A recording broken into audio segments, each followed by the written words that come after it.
नमस्ते। मेरो नाम अजय एडवर्ड्स हो अनि आज पहाडमा तराई डुवर्समा धेरै इलेक्सनको हावा चलिरहेको छ अनि हामीलाई धेरै मिडियाले हाम्रो कार्डरले हाम्रो साइलेन्ट मेजोरिटीले सोधिरहेछ आइजिजिएफ को क्यान्डिडेटहरु चाहिँ को हुन्छ भनेर।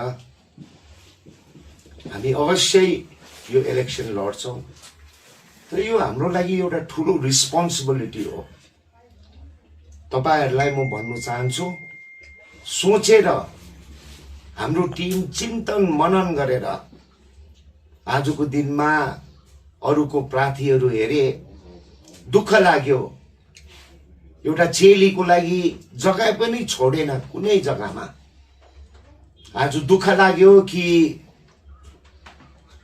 ठुलठुलो पार्टी हरसिंह हात समाइकिन अगाडि बढिरहेछ।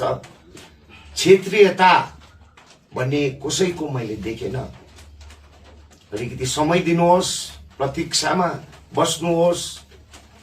तपाईहरुलाई best of the best silent मेजोरिटीलाई, हाम्रो फर्स्ट टाइम भोटर्सहरुलाई, हाम्रो युवाहरुलाई, हाम्रो सबै कालिम्पोङ, खरसाङ, मिरिक, दार्जिलिङ, बेंगलोरमा काम गर्ने, दिल्लीमा काम गर्ने, कोलकातामा काम गर्ने सबै प्रार्थीहरुको लागि A1 क्यान्डिडेटहरु हाम्रो टिमले चिन्तन मनन गरेर तपाईहरुको माझमा हामी राख्छौं।